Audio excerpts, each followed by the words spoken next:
update on my way to work. Driving this sweet Pontiac G8. Took the Celine to the Galot Motorsports Park last night, trying to make some passes with the new suspension setup from Jason Brazel. He showed up at the track to help me try to sort the cart out, see if it was going to go left, right, and whatever.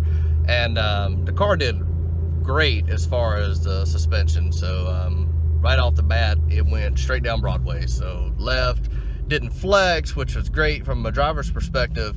It was very flat, neutral.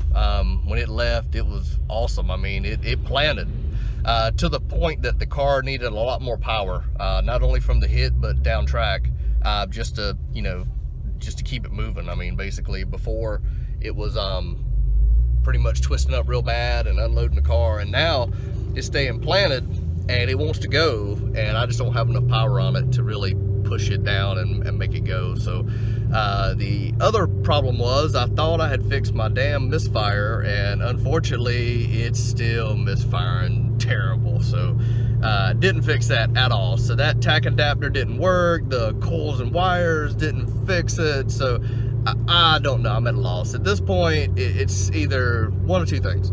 It's either mechanical, the valve springs are 12 years old, the motor's got a lot of miles on it. When I say a lot of miles, it's got like 7,000 miles, which is a lot for a motor of that caliber, but it's a street car. I mean, 99% of the time it's been driven up and down the roads, going to work. You've seen me in my videos. But 12 years now, it's been running, and I've never had the motor out. After all the transmissions and drive shafts and rear ends I've torn out of it, the motor has never been out of the car, which is phenomenal. It just shows you how well Melvin and Fastlane Motorsports can build something. It's really rock solid. The problem is, I don't know if my valve springs are weak, and when I put boost to it, it's holding the valves open. They just can't keep the valves closed. It's causing my misfire, which would make sense, because no matter how I ramped into boost, sooner or later, if I ramped it in sooner, which I tried on a couple passes, it got progressively worse. So trying to ramp it in sooner and hit the tires harder, it just didn't really react the way it should have. And you'll see in the video, it's blowing a lot of smoke out, like black smoke, which indicates it's really rich.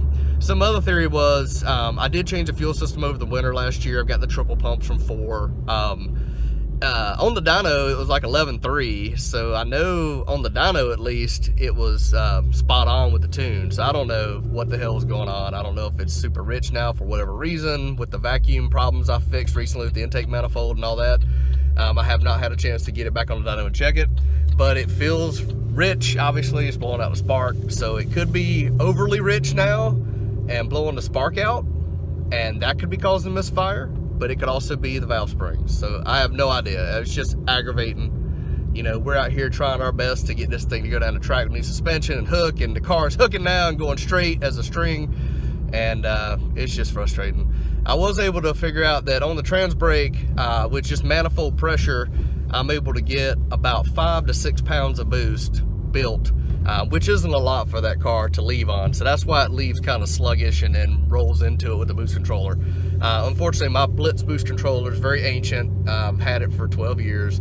It does give me a lot of adjustment to put pressure on the gates or anything. So over the winter, I'm probably going to change that to something with CO2, so I can actually control the boost a lot more precisely and leave harder, which is what the car really needs to plant those tires and get on down the road. So anyway, I'm going to give you a little introduction about the car and last night. I'll put some videos together here, how it did, what it looks like.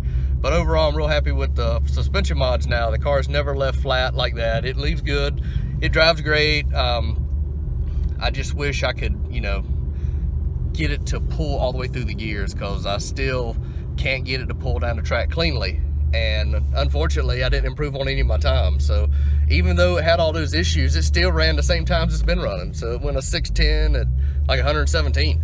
So with all those issues, I'm telling you, if it would just pull down the track under full power, it would have gone into 5s like I was planning. So it just sucks. My 60 foot's into 150s because it's just not hitting the tires hard off the line. But it's coming. I can see the potential.